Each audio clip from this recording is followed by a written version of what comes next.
ang mga katapo sa National Grid Corporation of the Philippines kon NGCP mipakanaog og usa ka mahimangno ngadto sa mga katawhan ubos sa balaod nga Republic Act 7832.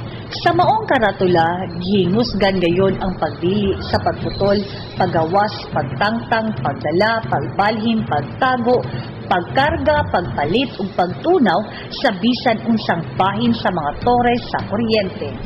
Si Michelle T. Becerra, ang Regional Corporate Communications and Public Affairs Officer sa NGCP Western Visayas, miani sa syudad niya atong August 7, 2014, sa katuyuan nga mapahibalo ang mga katawhan dinhi sa syudad sa kamahinungdanon sa mga tore sa NGCP nga diinpermi lang kawaton sa mga mapahimuslanon ang mga parte niini sama sa kable, bolts, connectors, insulators ug man pa.